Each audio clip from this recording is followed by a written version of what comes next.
And welcome back, our viewers, and how a beautiful report that was very cultural and very remarkable. Thanks to everyone who is on the making of it. And now, as the temperatures begin to drop, our viewers, winter slowly makes its way into Kuwait. Beautiful thing, but yet many of us starts to notice the familiar symptoms of sneezing, coughing, sore throats, and seasonal colds during this time of year.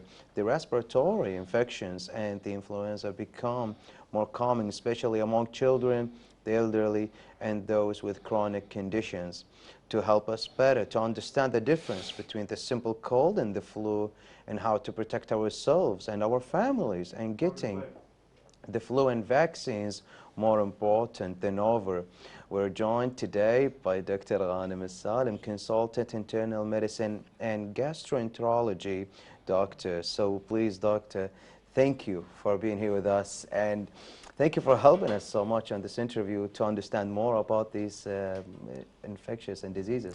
Bismillahirrahmanirrahim. Good morning, and good morning Kuwait. Good morning to you. Good morning to everybody here in the studio and all behind the scenes and doing all the job.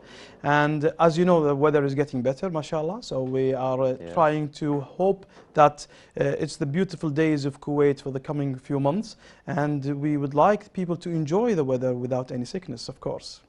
Exactly, as we hope. But still, a lot of people don't go with the regulations, with the normal infectious and diseases regulations, which is to try to have get checked, or like the seasonal vaccinations. But other than that, Dr. Ghanem, as winter begins, and thank you for mentioning that, we often hear about the increase of seasonal illnesses. Could you explain why the cold weather tends to trigger these illnesses, especially between the seasons? Like, why it's not in summer, at the mid of summer or winter? That's a good question, actually, and it's a frequent question between individuals. Or the people all notice that during winter time you will have this season, flu season or common cold season, or people get sick during the winter time. Of course, there are reasons for that, and it can be explained very briefly to the audience to understand. We have two main factors: environmental and biological factors. Yes. What we mean by that is, during your normal days, your normal weather, you will have protections from your body. So the first line protection probably will be your skin, your mucus, your tears, and all of that. During winter time, you get dry, the body gets dry. So the mucus inside your nose become more dry. That gives more chance to the microorganisms like viruses, bacteria, or any others to stay more inside the nose and get the more chance to invade your body. That's one. Two, the biological reasons. We think that the viruses during winter time become more strong, more stable, more infectious. These viruses have the ability and capability of invading the bodies, human bodies, during winter time because of their biological nature.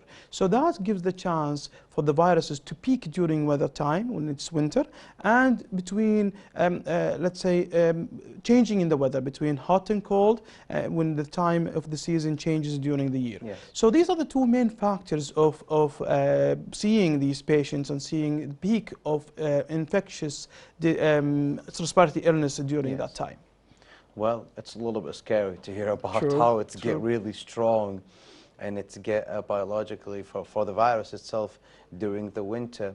It is actually, for a lot of people, they need to be more aware about these things. And later question, maybe we can know how to prevent these diseases and know how to stay on the safe lines. But now, since we hear always about the common cold and influenza, in the terms of symptoms and severity, what are the difference between these two diseases? Yeah, let me say that I agree with you that people get scared. That's why we have the Ministry of Information and the Ministry of Health providing the information to the public so they can be not scared.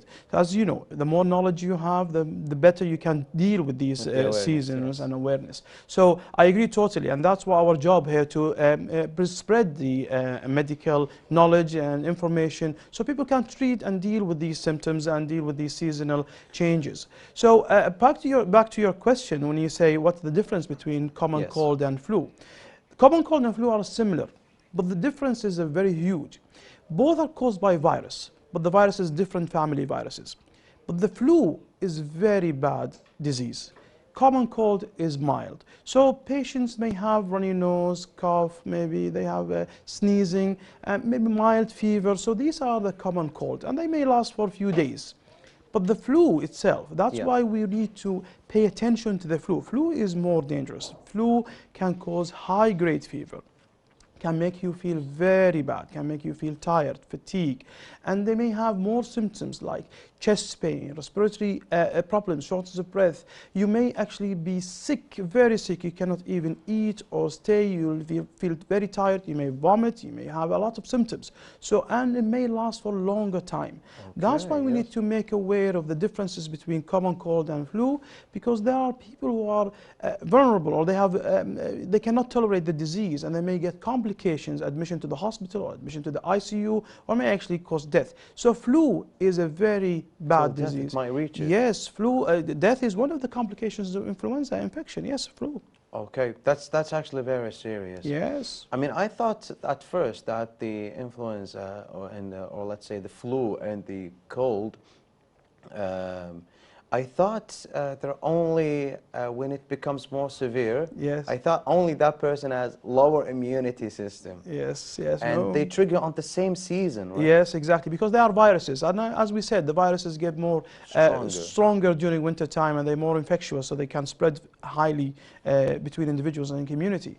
But if you get the common cold, it's fine. You will feel a little bit tired. You may feel low-grade fever. You can deal with it. It's fine. So we are afraid of flu.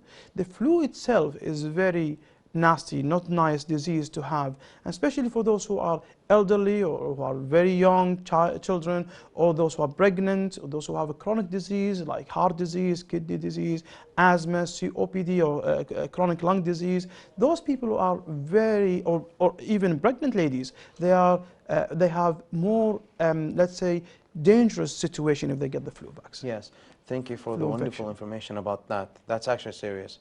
So, for everyone, how can we know if we should stay at home and rest? Because that's a question that always stay in everyone's mind. That I don't want to go to the hospital, I don't want to get the cold, I just want to home and rest. And as you mentioned, that one of the complications for the flu might be death, God forbid. Yes. So how can we tell when we should stay at home and rest and when we should go to the hospital? Of course, that's a good question. And Ministry of Health has put this in the social media a lot, when to visit a hospital, when to visit the polyclinic, and when you seek medical help. You need to see a doctor if you have high-grade fever, 39, 40 or above. If you feel shortness of breath, you cannot take your breath easily. If you feel chest pain, if you actually be dehydrated, because one of the complications of the flu infection is you get dehydration. Yes. Or if you have, like, let's say, coma or faint or confusion, these are indications that you are really sick and you need medical help. So these are the symptoms, and we need, let's say, them red flags. If you or anybody in your house or your family or your friends have any of these symptoms, high-grade fever above 40, 39 or 40, patient may have shortness of breath, chest pain, or the patient have dehydration or confusion, bring them to the hospital as soon as possible, because they really need a medical help to get them over this illness. So, is the flu vaccine really necessary every year? And how is it really going and effective to be in preventing the infections or reducing the complications, especially for the flu vaccine? Yeah, that's a very good question, and it is the most frequent question being asked every year. At the same time, every year being asked this question. Yeah. Duania in a home, in the hospital, every time. Every time. So let's talk more about the flu vaccine itself. The flu vaccine, it's a vaccine to give you, to alarm your system, the immunity system, that there is something you may be exposed to, you need to be ready for it, okay? So it gives you an update to the viruses around you in the environment. The viruses, they change every year. The flu virus changes every year, and that's why what we call mutation. So the immunity may know the virus from last year, but they don't know the virus of this year. That's why every year it's That's why necessary. we need to do the vaccine every year. So it's an update to the immunity system. So having the vaccine last year does not prevent you from having the virus this year. So you need to update your system with the new vaccine. Now, the vaccine is important for those who are at risk, mainly those who are elderly, pregnant ladies, patients with a chronic disease, those who are on immunity medication, low their immunity suppressants. These are patients who really need to be on the flu vaccine to prevent the complications of the flu. Others who feel healthy, Yes. they do need to take the vaccine. The vaccine is very important to reduce the risk of admission to the hospital. So the science says, or the evidence indicates that if we take the vaccine in the community, we reduce the hospital admission by 60 to 70%. That's remarkable, That actually. is very good. So you reduce the pressure on the health system. That's one. Two, there is evidence, and good evidence, that they prevent death from the complications of the flu by up to 30 to 40%. So these are very important figures. We need to put the vaccine in the community to prevent the death, of course. And the most important thing is that the flu vaccine is available, it's free, and it has, let's say, very mild or very low side effects. So it is, let's say, it's a weapon we need to fight this microorganism, the viruses, against the seasonal flu. That's actually blessed, alhamdulillah, in our beloved country, Kuwait, and thanks to the Ministry of Health that it's available, it's free. In another country, it is not, our dear viewers. True. So being healthy is a priority for our leaders, and it's really important for everyone. So as we know that the flu shot is required, but some people are afraid from the side effects of this shots, and that it might have some after effects or side effects during the vaccine working time. Can you reassure the hesitants and everyone about the side effect, if there is any, or if there is not, like maybe the low immunity system? A lot of people been saying that. Sure. See, I have to say that after COVID-19, people's awareness of the vaccines became different, okay? So now we know more about the vaccine. The community knows more about the vaccine. A lot of people now can seek the knowledge and look for the information about the vaccines in a different way. And the awareness of the importance of having vaccination in the community became more stable and good in the community. So we have to say that the vaccine itself, it's good to prevent the bad flu. That if we put the side effects of the flu vaccine and the benefit of the flu vaccine, definitely the benefits are way better than having the side effects. And let's remember that the side effects of the flu vaccine are very minimal. You may have local reaction from the site of the injection. You may have low-grade fever, because that indicates that your immunity is working against the even for children, the vaccinations exactly. Okay. It happens to all the vaccinations. So otherwise, there are no really serious complications of the flu vaccine. There's very rare one when you have a reaction to the vaccine, allergy to the vaccine, and it's 1 in a million maybe. So if you have high risk of having the flu, it's better to take the vaccine, because the benefit of the vaccine is way better and more benefit than having afraid of the flu vaccine side effects, which is very minimum and very minimal side effects and negligible really. So it doesn't affect the fertility for a person? No, that's definite. No, where it's, as you know. I know, I hear that a lot. No, has no relation. There is no evidence to link between the vaccine and fertility. For any vaccination, I believe. I don't think there is any, to my knowledge, there is any link between any vaccination and fertility. Actually, it's the way around. If you have viruses, you may actually get infertility. It might affect, yes, of course. Exactly. Thank you for the amazing reminder to everyone, and they are alerted. So, how can individuals with chronic diseases like diabetes, like asthma, digestive issues, help themselves in the prevention from the winter seasonal colds and flus? Yeah, sure. We say these are people who are really afraid of having the flu vaccine, because the disease is bad on them. They may hit them seriously and may cause admission to the hospital or admission to the intensive care unit. And we really don't want these people to get the virus of any kind of infection.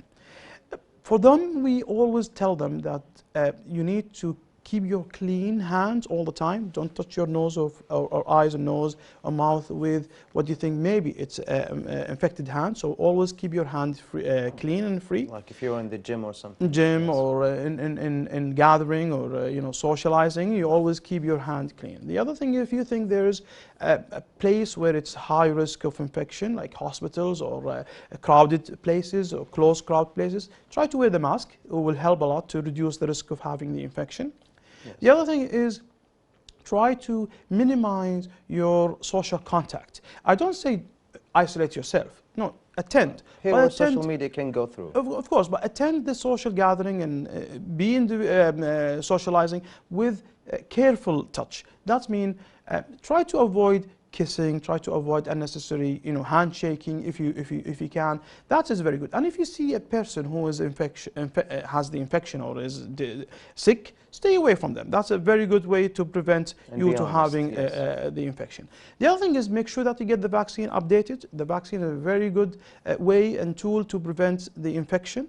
And I always advise them to visit their doctor frequently, take updates of what's happening around them, and make sure that they get good diet, good hydration, good sleep, and exercise. These are very good important points to keep your immunity updated and good to fight the virus.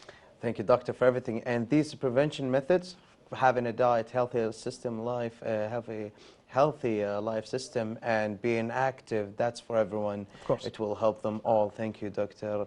Ghanem Alsalem, for everything, for being here with us and for helping us in your experience, for being aware, because to everyone, I believe it's really important to have more awareness, and for you being here with us to help us. Thank you for everything. Thank you for having me, and I hope that we enjoy these days, beautiful days. Get out, get exercise, sleep well. You need a night's sleep. It's very important to get the night's sleep. In Kuwait, we don't really have a good night's sleep, so that's very good for your immunity system. Exactly. And get the good diet, get hydrated, and stay healthy, stay away from diseases. Thank you for that. And of course, our dear viewers, thanks. All the appreciation to our guest, Dr. Ghanem Alsalem, a consultant in international medicine and gastroenterology. Of course, now we have with us the beekeepers in Kuwait are preparing at this time of the year to support the bees for the second season of the honey after the summer and lower temperatures, the entry of the autumn season this month, and at the end of the summer season with the significant drop in the temperatures in late November and early December. More details about the advantages of the Kuwaiti honey in coinciding with the start of the second season of the Kuwaiti honey production. So let us see the following report and then we'll be back, so stay tuned.